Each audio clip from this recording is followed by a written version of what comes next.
انت عارف لسه لحد دلوقتي والله العظيم، يعني قبل ماتش نيوزيلندا كان ماتش بلجيكا خلص وكله تمام وتعادلنا معاه 1-1. غير المتوقع، غير كل الناس المتوقعينه، فحصل اللي حصل والحمد لله.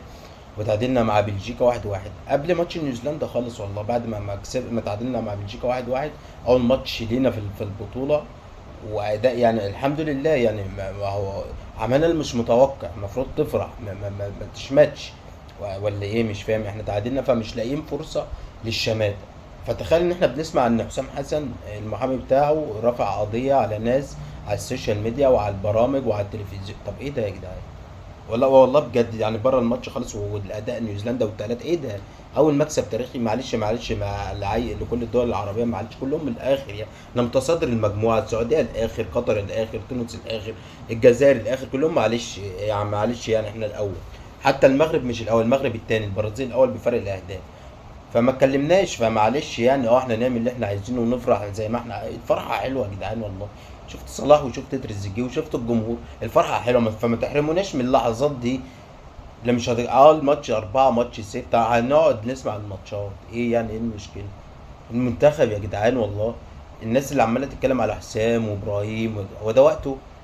ده بقول لك المحامي رفع قضيه على ناس كتيره والله.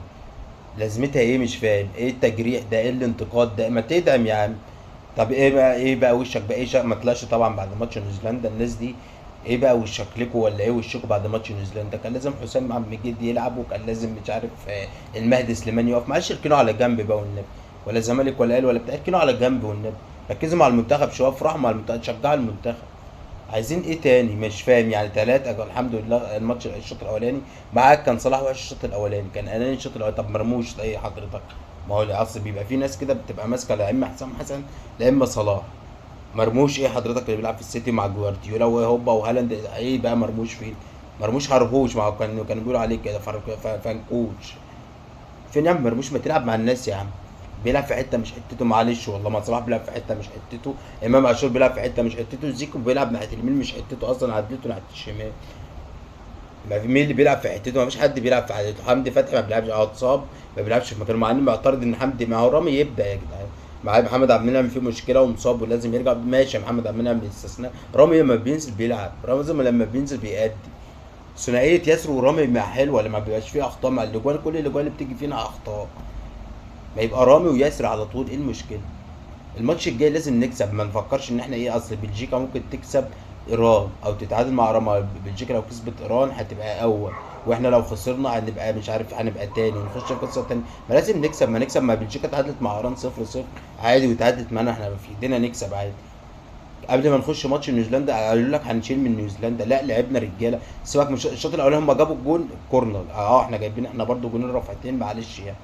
انا قاعد في الشوط الاولاني، الكورونا اللي جت فينا عمال اقول طب مين بيلعب عندنا بدماغه؟ سبحان الله، زيكو يجيب بدماغه وتريزيجيه ينزل يجيب بدماغه، وحمزه عبد الكريم كوره كانت اوفسايد برده والجون ده بدماغه. ما عندنا ناس بتلعب بدماغها اهو.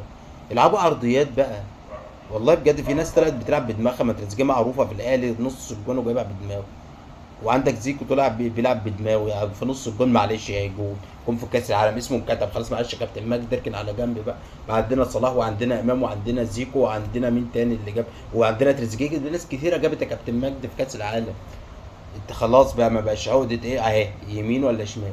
بقى خلاص بقى في جوان كتير، وفي اول مكسب على التاريخ عملناه 3-1. معلش هنلعب ايران، نكمل بس يعني ندعم يعني والله العظيم ولا ننتقد.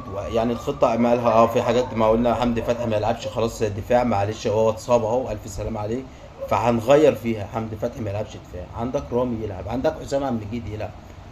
بلاش محمد عبد المنعم خالص، ويلعب بنفس الخطه عادي ما بيعملوه عادي اللي بيعملوه. رامي بيعرف يطلع بالكره زي حمدي فتحي والله. ولو كمل في عرضيات هيجيب زي حمدي فتحي، ما عملش حاجه اصلا. مهند لاشين كفايه يعني، مش عايزين ننتقد حد ولا نجرب حد. مهند كان لاشين والله.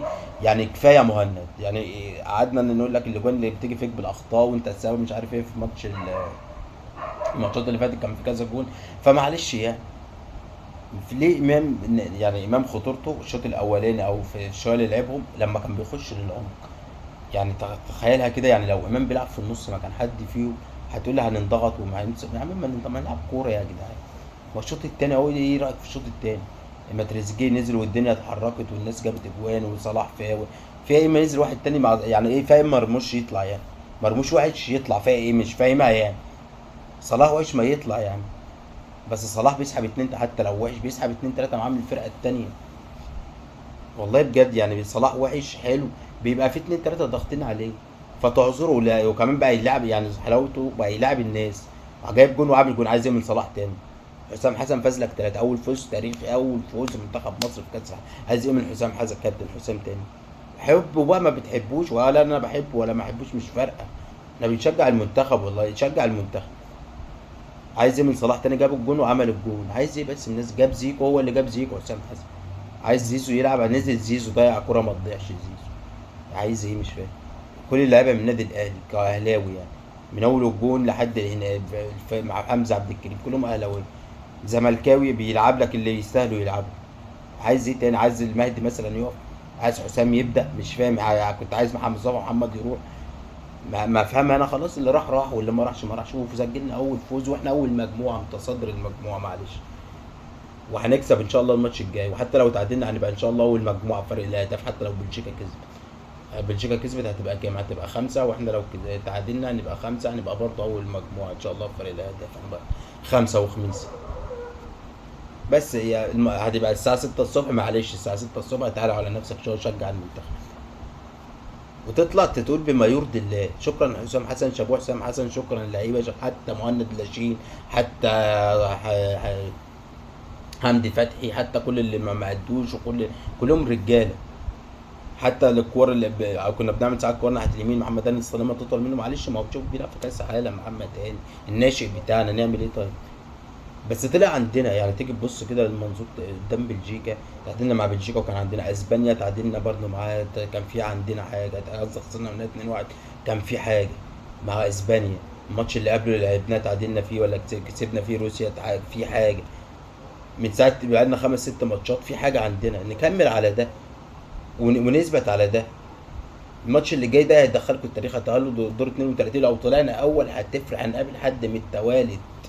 ما برضه هتفرق كتير لو طلعنا اول هنقابل لو طلعنا تاني بتالي تاني المجموعه هيقابل تاني المجموعه بي. تاني المجموعه بي فيها دي استراليا تقريبا او نيوزيلندا مش فاكر بس اول هتريحنا كتير تالت طبعا هنقابل اول حد. اول هنقابل اول ليه تالت بقى ما نصعد اول ونلعب حد من التوالد يبقى بيسهل لنا الموضوع نبقى في ممكن نبقى في دور ال 16 ايه المشكله. بالتوفيق للمنتخب ورا المنتخب ويا ريت نهدى شويه.